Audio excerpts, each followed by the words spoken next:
जी नमस्कार, स्वागत है आप सभी का टीचर्स मंत्रा के यूट्यूब चैनल में। मेरा नाम है Sushant Thakur. CDP expert series के पहले सेशन में कल हम लोगों ने ग्रोथ एंड डेवलपमेंट चैप्टर पहला किया था, वैसे ही आज सीटेट एक्सपर्ट सीरीज का पहला दिन और पहले दिन हम लोग इंग्लिश पेडागॉजी चैप्टर 1 डिस्कस करने वाले हैं, क्लास 1, जिसका नाम है लैंग्वेज एक्विजिशन एंड लर्निंग, अर्थात भाषा अर्जन एवं अधिगम।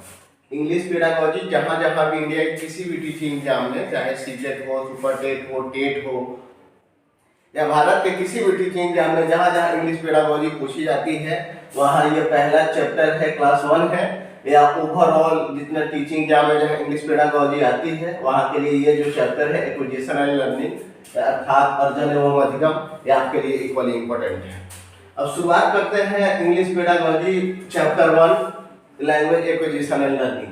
सबसे पहले जान लेते हैं कि लैंग्वेज एक्विजिशन और लर्निंग का मतलब है, इसका मतलब है अर्जन और लर्निंग का मतलब है अधिगम। लेकिन सबसे पहले जान लेते हैं कि भाषा है क्या, भाषा क्या काम करती है, क्या रोल प्ले करती है एक व्यक्ति के या एक पर्सन के थ्रू आउट लाइफ में, ओवरऑल लाइफ में, या हमारे जीवन को किस प्रकार भाषा प्रभावित करती है, भाषा किस किस प्रकार क्या रूप लेती है, क्या काम करती है, ओवरऑल इसकी जानकारी हम लोग ले लेते हैं। तो जो लैंग्वेज जो है, भाषा जो है, ये एक मीडियम है। Language is a medium through which one express once idea, thought and feelings.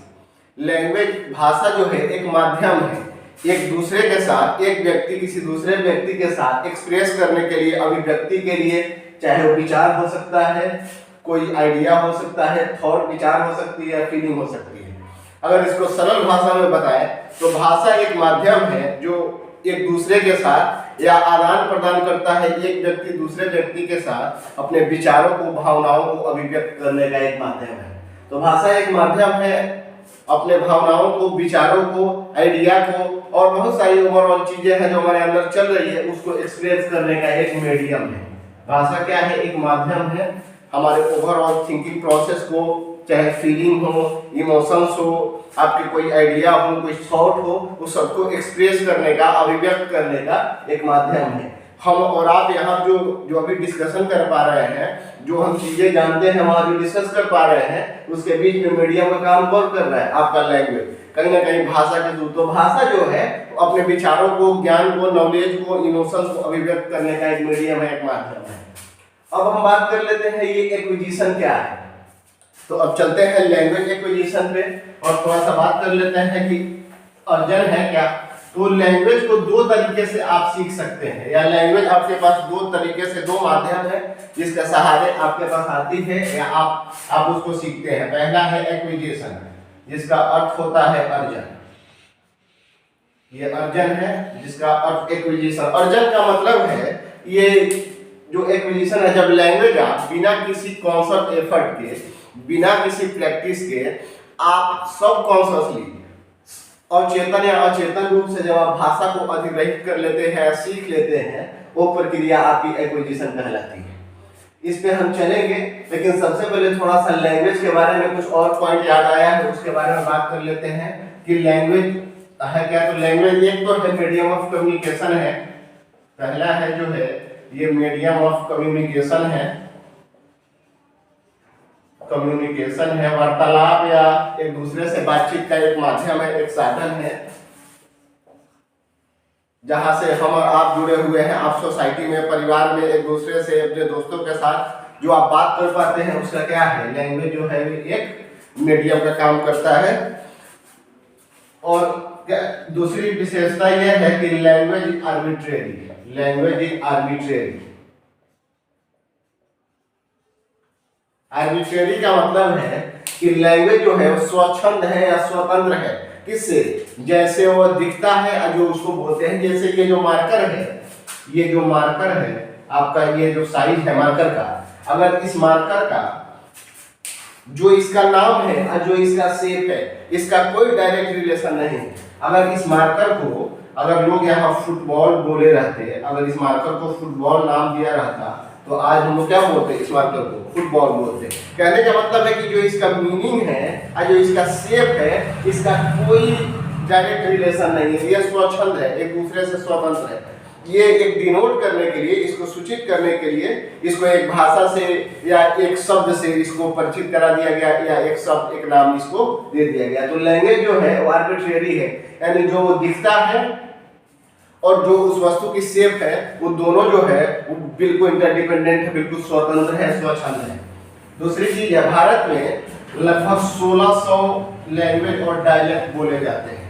1600 language और डायलेक्ट मतलब है कि भारत में कुल मिला के जो भाषा और बोली है, एक भाषा में कई प्रकार की बोलियां हो सकती है।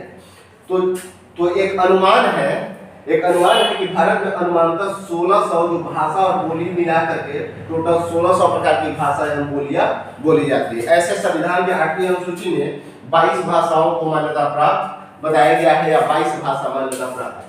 तो लैंग्वेज क्या है? मीडियम ऑफ कम्युनिकेशन है, आर्बिट्रेरी है, और भारत में लगभग 1600 भाषा या बोलियां का प्रयोग किया जाता है। लैंग्वेज सिर्फ मीडियम ऑफ कम्युनिकेशन ही नहीं है, ये कैरेक्टरिस्टिक्स में जो लैंग्वेज का जो फीचर है, जो कैरेक्टरिस्टिक्स है, जो विशेषता है, उसमें एक विशेषता है कि मीडियम ऑफ कम्युनिकेशन है, अर्थात ये संप्रेषण का या अभिव्यक्ति का एक माध्यम है। लेकिन लैंग्वेज इतना ही नहीं है, हम और आप जुड़े हैं, यहाँ भी लैंग्वेज है। एक लेखक जब अपने विचारों को जब राइटिंग के माध्यम से लिखता है तो कहीं ना कहीं विचार अभिव्यक्त हो रहा है, वहाँ भी भाषा काम करती है। जो लोग यहाँ पे सिंबॉलिक लैंग्वेज भी आ सकती है, जो आपको चिन्ह पे जैसे आप प्लस देख के आप समझ जाते हैं कि ये डॉक्टर का आपका क्लिनिक हो सकता है या हॉस्पिटल हो सकता है। तो कहीं ना कहीं ये भाषा जो है, या चाहे वो सिंबल के थ्रू हो, ऑरली हो, आपका जेस्चर के थ्रू हो, फिजिकल हाव भाव के थ्रू हो, भाषा को बहुत सारे माध्यम से अभिव्यक्त किया जा सकता है। तो यह सिर्फ एक कम्युनिकेशन का माध्यम नहीं है। लैंग्वेज के बहुत सारे जो फीचर हैं, जो बहुत सारे कैरेक्टरिस्टिक्स हैं, उसमें एक कैरेक्टरिस्टिक्स है कि ये कम्युनिकेशन का, अर्थात अभी अपने थॉट को या फीलिंग को एक्सप्रेस करने का अभिव्यक्ति का एक साधन है। लेकिन इतना ही नहीं है, इसके अलावा भी लैंग्वेज बहुत कुछ है जिसके माध्यम से ओवरऑल भाषा के बारे में हम लोग जानते हैं या पढ़ते हैं। लैंग्वेज आर्बिट्रेरी है, जो इसका नाम है, जो और जिस वस्तु का जो नाम है, जो उसका शेप है, उससे जो भाषा है बिल्कुल स्वच्छंद है, स्वतंत्र है। भारत में कुल मिलाकर 1600 भाषा और बोलियां बोली जाती है, लेकिन भारतीय संविधान में 22 भाषाओं को मान्यता दी गई है। ये तो रहा लैंग्वेज के बारे में ओवरऑल कुछ बात हुई। अब हम थोड़ा सा बात कर लेते हैं, अब हम चलते हैं एक्विजिशन पे।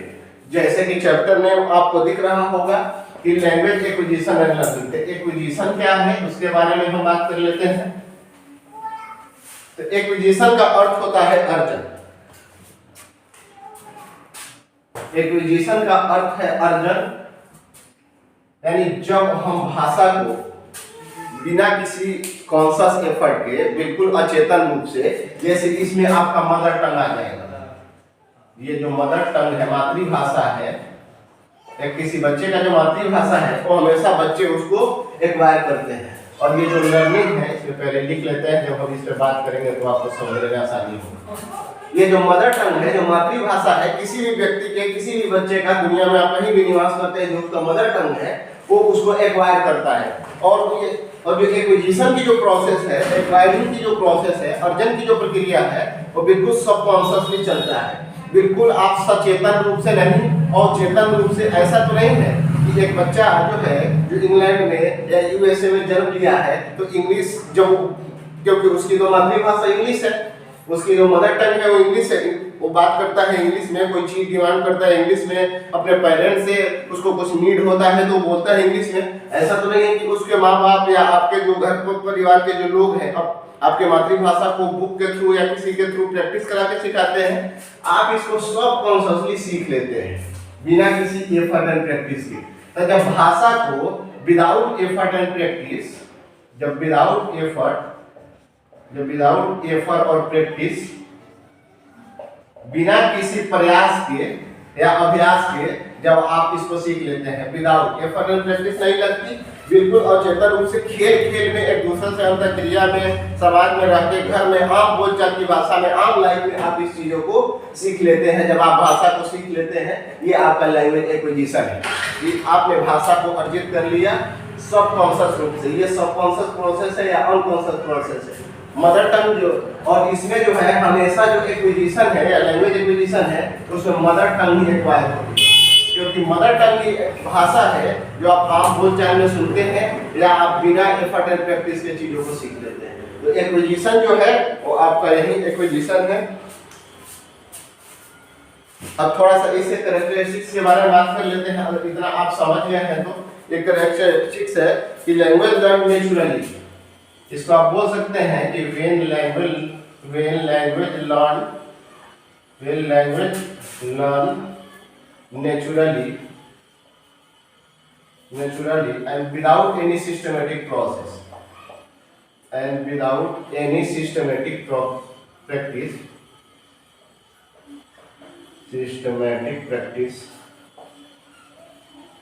practice known as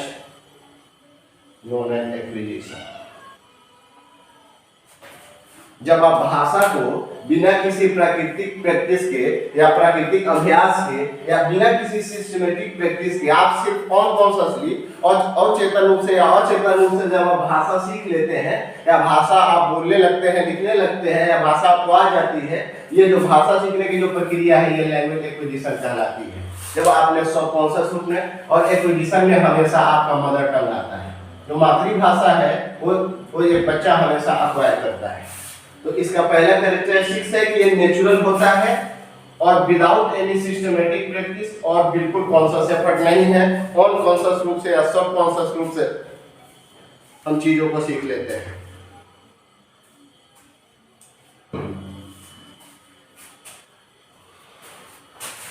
ऐसा इसलिए है एक्विजिशन जब बात चल रही है तो थोड़ा सा इस पे बात कर लेते हैं। ऐसा इसलिए है, एक व्यक्ति है नॉम चॉम्स्की, हालांकि यहाँ नहीं पढ़ना है लेकिन इससे आपको रिलेटेड जोड़ के यहाँ बताने का मकसद है, इंटेंशन है कि आप चीजों को याद रख पाए और जब नॉम चॉम्स्की आए तो आपको ये चीजें, ये जो रिलेशन है वो याद आए और उससे एक कनेक्शन आपके दिमाग में बनी है। एक व्यक्ति है नॉम चॉम्स्की, वो बात करते हैं लैंड की, लैंग्वेज एक्विजिशन डिवाइस। इनका मानना है कि मनुष्य के ब्रेन में एक यंत्र होता है जिसको लैंग्वेज एक्विजिशन डिवाइस अर्थात भाषा अधिग्रहण यंत्र बोलते हैं, जिसके माध्यम से कोई व्यक्ति या बच्चा जो पहले 5 साल तक बिना किसी प्रैक्टिस के वो सिर्फ अपने समाज में, परिवार में इंटरेक्शन करके, खेल खेल में ऐसे ही वो भाषा को सीख लेता है या भाषा बोलने की या अभिव्यक्त करने की क्षमता ले लेता है या उसमें उस योग्यता का विकास हो जाता है। ऐसा क्यों है? क्योंकि उसके ब्रेन में लैंग्वेज एक्विजिशन डिवाइस पाया जाता है जो भाषा को एक्वायर करने में उस बच्चे की मदद करती है। तो एक्विजिशन का मतलब है कि जब बिना किसी नेचुरल प्रैक्टिस के, बिना किसी सिस्टमेटिक प्रैक्टिस के आप आम जिंदगी में, आम बोलचाल की भाषा में, दैनिक दिनचर्या में जब आप भाषा को सीख लेते हैं बिना किसी प्रैक्टिस के, बिना किसी अभ्यास के, बिना किसी ग्रामर के, बिना किसी रूल के, तो वो आपका लैंग्वेज एक्विजिशन है। अब हम बात कर लेते हैं लैंग्वेज लर्निंग की। अब हम बात कर लेते हैं लैंग्वेज लर्निंग की कि भाषा अधिगम क्या है। भाषा अधिगम, ये तो आपका भाषा अर्जन था लैंग्वेज एक्विजिशन, अब है भाषा अधिगम। तो कहा जाता है कि when language is learn in systematic practice and conscious effort that is called language learning. जब भाषा को आप सचेतन रूप से या चेतन पूर्वक और एक सिस्टमेटिक प्रैक्टिस के थ्रू, अभ्यास के थ्रू, कॉन्शियस एफर्ट के थ्रू जब आप भाषा को सीखते हैं तो उसको लैंग्वेज लर्निंग अर्थात भाषा अधिगम कहा जाता है। इस भाषा अधिगम के लिए बहुत सारे सेशन लिए जाते हैं, ग्रामर के बुक बने हुए हैं, बहुत सारे लैंग्वेजिस्ट हैं जिनकी स्पीच सुनी जाती है। तो एक पूरा प्रोसेस है, आप बुक पढ़ते हैं, आप ग्रामर पढ़ते हैं, आप रूल से याद करते हैं, कहाँ आपको नाउन के साथ, किसके साथ क्या क्या ऑब्जेक्ट लगेगा, पूरा स्ट्रक्चर आप पढ़ते हैं, एक शब्द का स्ट्रक्चर, सिमेंटिक, आपका हर एक चीज का आप ध्यान जब रखते हैं या हर एक सेंटेंस को या हर एक चीज के बारीकियों से जब ऑब्जर्व करते हैं या रूल्स को सीखते हैं और उसके थ्रू जब आप भाषा सीखते हैं, ये आपका लैंग्वेज लर्निंग है। कि जब भाषा को नेचुरल तरीके से नहीं, चेतन रूप से, कॉन्शियस एफर्ट से, प्रैक्टिस से, रूल्स से के थ्रू आप जब भाषा सीखते हैं तो आपका लैंग्वेज लर्निंग है। और एक्विजिशन जो है कि बिल्कुल इसके अपोजिट है, बिना किसी कॉन्शियस एफर्ट के, बिना किसी नेचुरल प्रैक्टिस के, जब आप खुद ब खुद आम दिनचर्या में, आम जिंदगी में, आम इंटरेक्शन में, लोगों से बातचीत के दरमियान, खेल कूद के दौरान, घर में एक दूसरे से बातचीत के दौरान जब आप भाषा सीखते रहते हैं या सीख लेते हैं, वो आपकी एक एक्विजिशन है। अगर आप चेतन रूप से सीखने के लक्ष्य को, इसमें लैंग्वेज लर्निंग में आपका टारगेट लैंग्वेज आ सकता है। टारगेट लैंग्वेज में आपका कोई भी लैंग्वेज आ सकता है। आप इंग्लिश को टारगेट करके सीख रहे हो, आप संस्कृत को सीख रहे हो, आप उर्दू सीख रहे हो, कोई भी लैंग्वेज जो आपकी मदर टंग मातृभाषा नहीं है, उस मातृभाषा के अलावा जो भाषा है, उस भाषा को हम लोग लर्न ही करते हैं, सीखते ही हैं, रूप से याद करते हैं, प्रॉपर उसकी बुक पढ़ते हैं, उसके स्ट्रक्चर को याद करते हैं या स्ट्रक्चर को फॉलो करते हैं। तो ये आपका लैंग्वेज लर्निंग है। लैंग्वेज लर्निंग हमेशा टारगेट लैंग्वेज या सेकेंड लैंग्वेज का होता है। और जब भी मदर टंग की बात हो तो मदर टंग हमेशा एक्वायर किया जाता है, अर्जित किया जाता है। ये आपका लैंग्वेज एक्विजिशन है एंड लर्निंग है। अब थोड़ा सा बात कर लेते हैं कि दोनों में अंतर क्या है। दोनों में थोड़ा सा अंतर की बात कर लेते हैं। आपने अलग अलग समझ लिया, स्पष्ट हमको लग रहा होगा, किसी प्रकार की डाउट नहीं होगी लैंग्वेज एक्विजिशन एंड लर्निंग में। तो थोड़ा सा अंतर समझ लेते हैं। ये एक्विजिशन है, ये एक्विजिशन है और ये लर्निंग है। आप लैंग्वेज लगा लेंगे इसमें।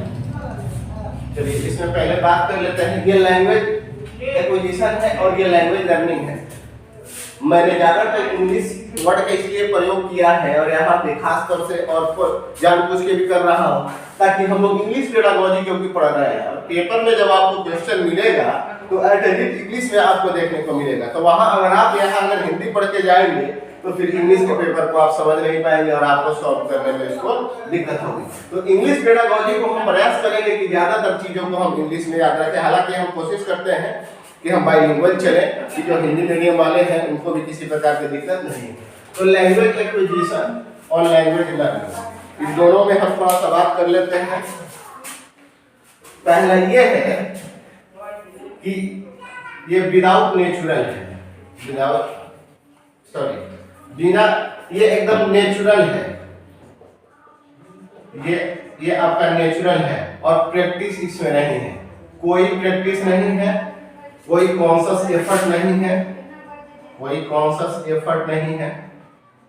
आप सब कॉन्शियस रूप से और चेतन रूप से जब आप भाषा को एक्वायर कर लेते हैं, घर में, आम बोलचाल में, आम दोस्तों के साथ खेल में, घूमने में, सड़क पे, जहां भी आप भाषा सीख सकते हैं। जब आप अचेतन रूप से आप घूम रहे हैं तभी भाषा सीख रहे हैं, आप खेल रहे हैं तभी भाषा सीख रहे हैं, परिवार में एक दूसरे से बातचीत कर रहे हैं तभी आप भाषा सीख रहे हैं। तो ये जो भाषा सीखने की प्रक्रिया है ये आपकी लैंग्वेज एक्विजिशन है।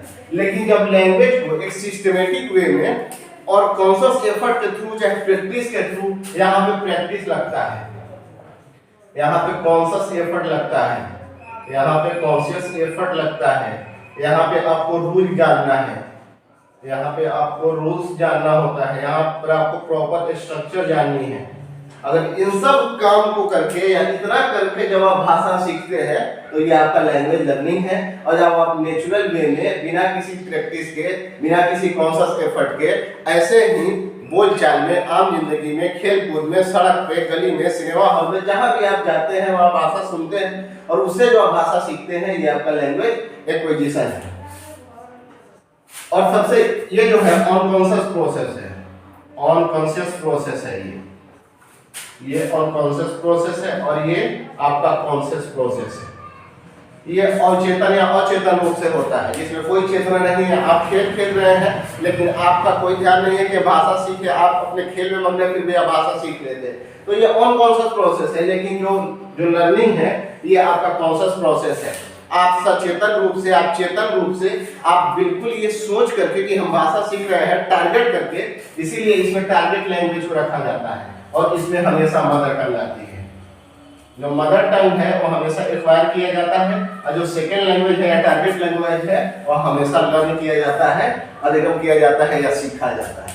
तो कुछ मुख्य आपकी सबसे बड़ी चीज, अगर इतना कैरेक्टरिस्टिक से आप याद रखते हैं कि ये नेचुरल है, बिना प्रैक्टिस के है और बिल्कुल अनकॉन्शियस है। और ये नेचुरल है, प्रैक्टिस के थ्रू होता है, रूल्स के थ्रू होता है और ये कॉन्शियस एफर्ट है, ये आपका लर्निंग है। और इसके अपोजिट जो है वो एक्विजिशन है। इतना अगर आप याद रखते हैं आपको पेपर में किसी प्रकार की दिक्कत नहीं होगी, क्योंकि जिन टर्म का यहाँ पे प्रयोग किया जा रहा है आपको पेपर में एडिटिव क्वेश्चन देखने को मिलेगा इसी भाषा में, इसी रूप में।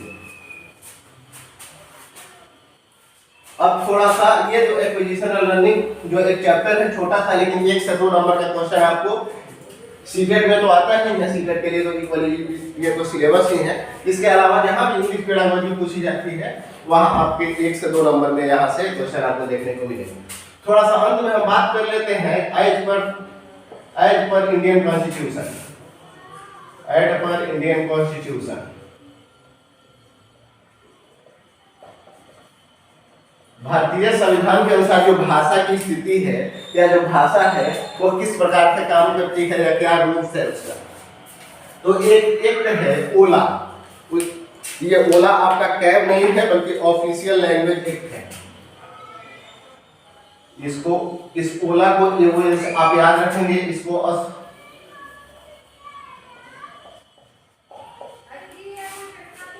Official language act, official language act. ये ऑफिशियल जो लैंग्वेज एक्ट है जो ओला है जो आपका 1963 में 1963 के अनुसार ये 1963 में बना हुआ था और भारतीय संविधान के अनुच्छेद 343(1) के अनुसार जो हमारी हिंदी है वो ऑफिशियल लैंग्वेज है। जो हिंदी है वो ऑफिशियल लैंग्वेज है, अर्थात भारत की राजकीय जो भाषा है या राज्य भाषा है वो हिंदी है। कोई पूछे किसके थ्रू तो ओला के थ्रू। ऑफिशियल लैंग्वेज एक जो है एक राज्य ये भाषा को बनाने के लिए एक पूरा एक लैंग्वेज एक्ट बना हुआ था। आप इसको कह सकते हैं 1963 में 1963 में, जिसके तहत एक सेक्शन जो है 343(1) या 343 अल्फा, जिसके तहत ये माना गया है या बताया गया है कि हिंदी जो है वो भारत की ऑफिशियल लैंग्वेज है, अर्थात राज्य भाषा है। भारत की कोई राष्ट्र भाषा नहीं है, क्योंकि भारत जो है आपके मल्टीलिंगुअलिज्म कंट्री है, यहाँ पे बहुभाषी राष्ट्र है, तो यहाँ पे कोई राष्ट्र भाषा नहीं है। हिंदी जो है वो आपकी राज्य भाषा है। तो भारत की अगर राज्य भाषा पूछी जाए ऑफिशियल लैंग्वेज तो हिंदी है। और इसी में associate official language, associate official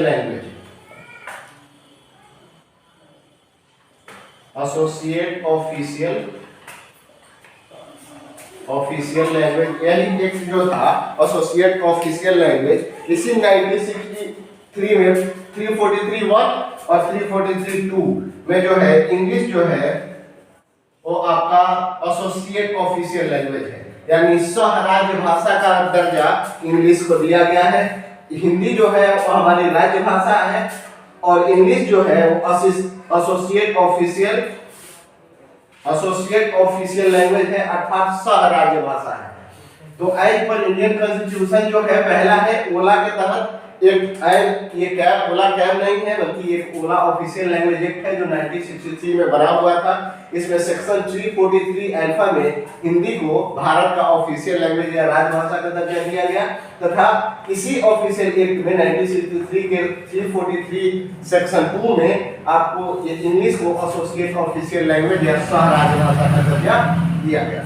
इतना अगर आप इंग्लिश इस पहले चैप्टर में अगर यहाँ तक आप चीजों को अच्छे तरीके से याद रखते हैं या अगर सॉल्व कर पाते हैं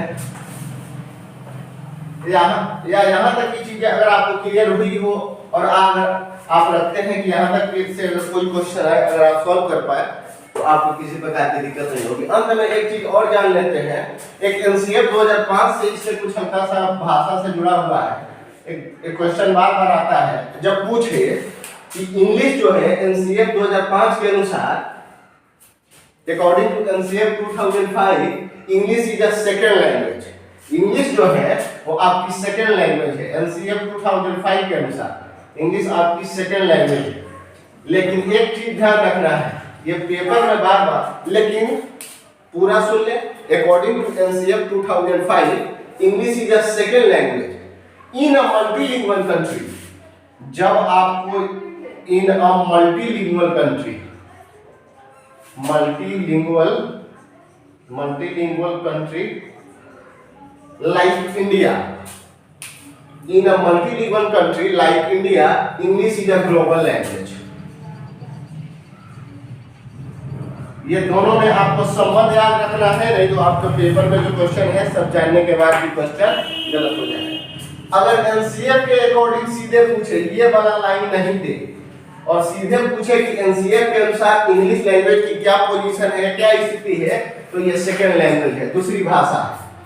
लेकिन अगर पूछ दे कि एनसीएफ के अनुसार इंग्लिश जो है तथा अगर पूछ दे कि in a multilingual country like India, Bharat जैसे बहुभाषी राष्ट्र में या देश में जो इंग्लिश की स्थिति है, तो जब multilingual country they they like India, तब यहाँ पे इसका जो आंसर है वो ग्लोबल लैंग्वेज हो जाएगा।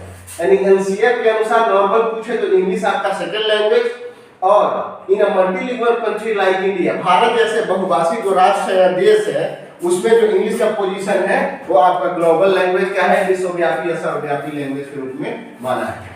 तो आपको याद रखना, आई थिंक 3 से 4 बार ये क्वेश्चन आया है और 2 बार इसका आंसर सेकंड लैंग्वेज और 2 बार इसका आंसर ग्लोबल लैंग्वेज। और तो इसका दोनों बार कारण है, जब जब सीधे एनसीएफ 2005 से इंग्लिश को जोड़ा है तो वहां पे आंसर आया है आपका सेकंड लैंग्वेज, और जब जब इस एनसीएफ 2005 में इंग्लिश को मल्टीलिंगुअल कंट्री लाइक इंडिया से जोड़ा है आपका आंसर आया है ग्लोबल लैंग्वेज। तो सीधे एनसीएफ 2005 से अगर इंग्लिश को जोड़ करके पूछे तो इंग्लिश जो आपका सेकंड लैंग्वेज है, और जब multilingual country like India, Bharat जैसे बहुभाषी राष्ट्र जो है, देश जो है, उसमें इंग्लिश की स्थिति पूछे तो आपका ग्लोबल लैंग्वेज। ये एक छोटी सी बात थी। ये आपको सेशन आज का कैसा लगा अपनी प्रतिक्रिया कमेंट बॉक्स में जरूर दें। इसी के साथ आज की कहानी खत्म होती है। टीचर मंत्र चैनल को आपने अगर अभी तक सब्सक्राइब नहीं किया है तो चैनल को सब्सक्राइब कर ले, बेल आइकन को प्रेस कर ले ताकि वीडियो जब आए और हर एक सब्जेक्ट की वीडियो आप तक पहुंच जाए। मिलते हैं कल एक नए सेशन में, एक नए सब्जेक्ट के नए चैप्टर के साथ। अपनी पढ़ाई करते रहें, अपना ध्यान रखें। मिलते हैं कल। Take care and good bye.